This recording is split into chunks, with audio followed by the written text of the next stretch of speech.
Magandang hapon, bagong Pilipinas. Una sa ating mga balita. Sinimulan na ang paglikas ng ilang residente sa Albay matapos itaas sa Alert Level 3 ang bulkang Mayon. Sakop nito ang mga residenteng nakatira sa loob ng 6-kilometer permanent danger zone, kabilang ang irang barangay sa Kamalig at mga karatig bayan.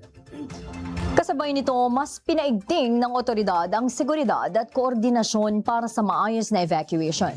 Si Nomer Corporal, una sa balita. Nagsimula ng magpatupad ng preemptive evacuation ang provincial government ng Albay para sa mga residenteng nakatira sa loob ng 6-kilometer permanent danger zone matapos itaas sa Alert Level 3 ang Bulkan Mayon. Naabutan namin ang 32 anyos sa sinanay Rachel Gonzalez sa kanilang bahay sa Barangay Anuling, Kamalig, Albay habang nag-aayos ng mga gamit na dadalhin sa evacuation center. Aminado si Nanay Rachel na mahirap ang sitwasyon para sa kanilang pamilya, lalo pat pagsasaka sa paanan ng bulkan ang kanilang ikinabubuhay. Gayunman, mas pinili nilang sumunod sa utos ng mga otoridad para na rin sa kaligtasan ng kanilang pamilya. Din po kasi may mga bata dito ng baka panghinayang sa mga pananim mga madidistroso. Bukod kay Nanay Rachel, may mga kabarangay din siya na mas piniling maagang anihin ang kanilang mga pananim bago tuluyang lumikas.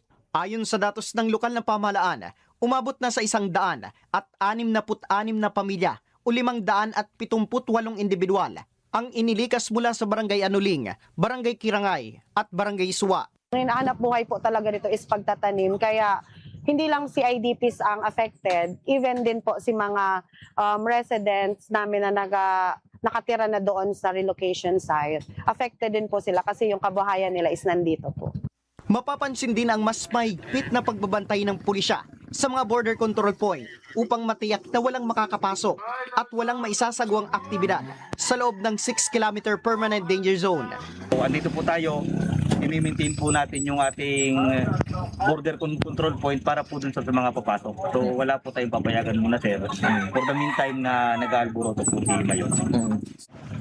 Samantala, patuloy ang pakikipag-ugnayan ng provincial government ng Albay sa iba't ibang ahensya ng pamahalaan, kabilang ng Philippine Army, PNP, DepEd at lalong-lalo na sa DSWD Bicol. Ito'y upang matiyak ang agarang paghatid ng tulong sa mga evacuee mula sa Kamalig, Ginubatan, Daraga, Malilipot at Tabaco City. We're talking about six municipalities and a total of 2,889 individuals or 700 more or less plus na pamilya. So ito po ang ililikas natin.